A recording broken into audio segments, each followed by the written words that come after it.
Yesterday, somebody had asked a beautiful question that what should I do now that my Rahu Mahadasha is going to start? Or what should I do when my Ketu Mahadasha will start? And that reminds me of a beautiful quote of Bhagwan Raman Maharshi, that whatever is going to happen will happen no matter what you do. And whatever is not going to happen will not happen no matter what you do. Therefore, the best course is to remain silent.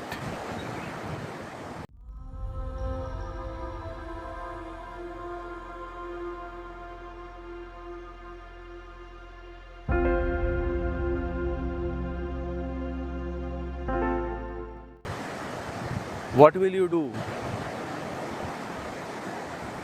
The old cannot change itself. You cannot change yourself. To change and to be prepared for such kind of challenging Mahadasha periods, all you have to do is not to do anything, but rather to simply surrender.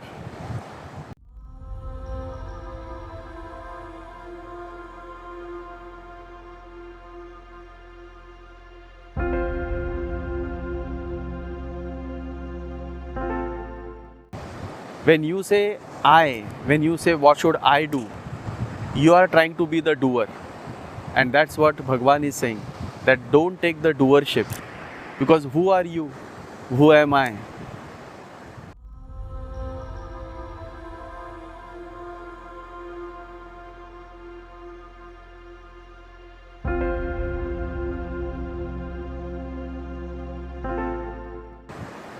We all, as long as we are in this human form, we are influenced or rather driven by planetary aspects and transits.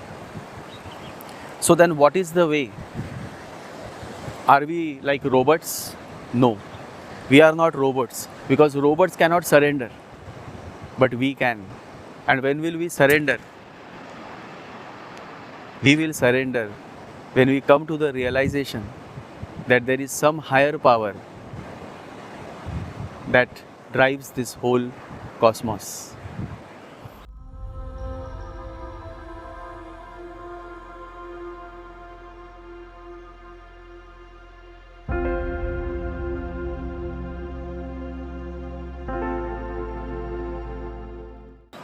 And this realization generally comes when a person starts going through certain sufferings. That is why they say suffering is the sole origin of consciousness. Suffering is necessary to bring you back home, to your root source, to your consciousness. Suffering has a noble purpose, and the noble purpose is to bring awareness, a higher level of consciousness within you. And so when you start suffering, then you realize that there is no other way than to surrender. Atma Samarpan, Samarpan. And one who is willing to surrender to Lord, to the Divine Master, is always protected, always.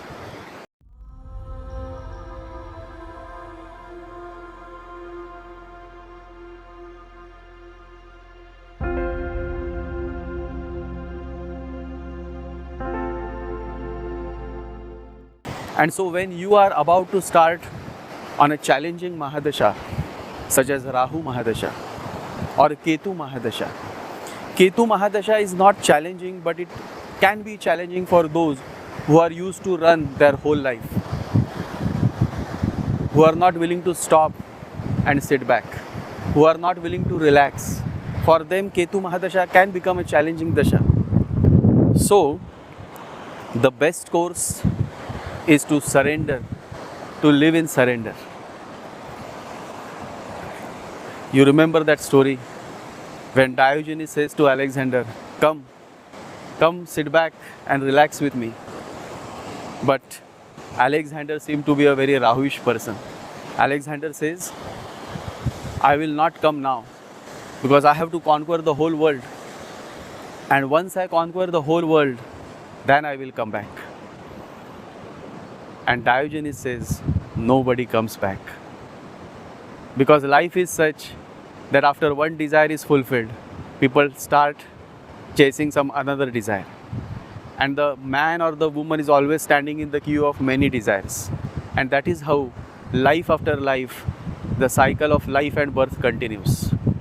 The only way you can find liberation is through Ketu, because Ketu signifies desirelessness.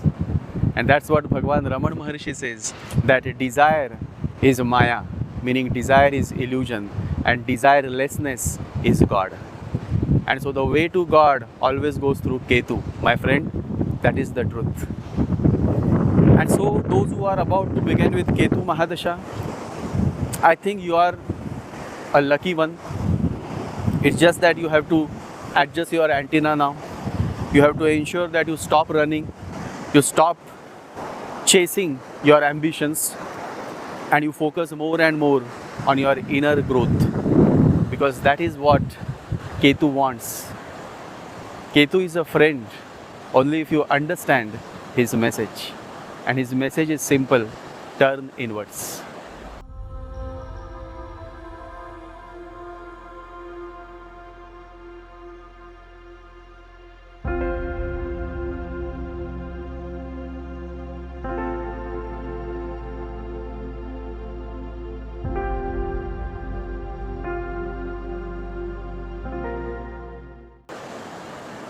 And if you are about to start with Rahu Mahadasha, then you have to be very, very careful to not to let your desires drive you, else you will be in trouble.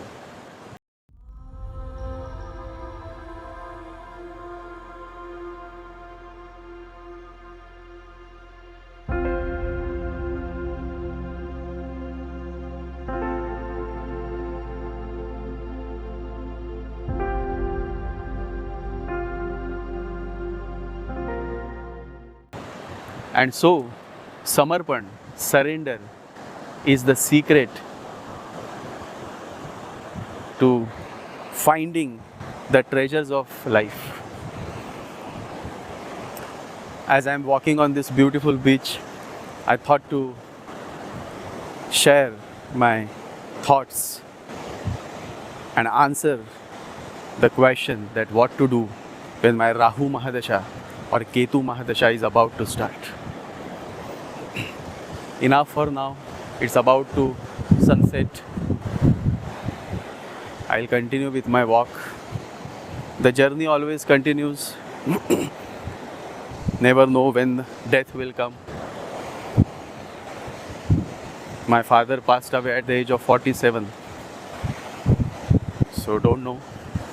But as long as the journey continues, one should focus on his or her inner growth. And my new book, Come Back Home, is coming next month, and I'm sure it will be very helpful for those who are trying to find answers to their many questions about inner growth.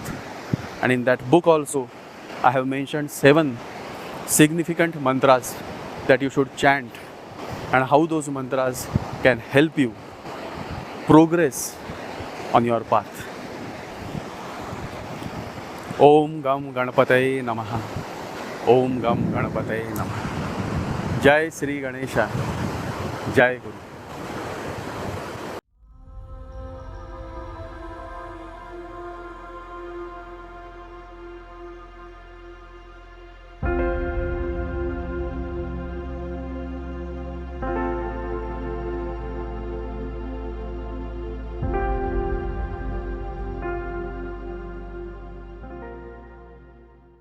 Om Gam Ganapataye Namaha. Om Gam Ganapataye Namaha. Om Gam Ganapataye Namaha.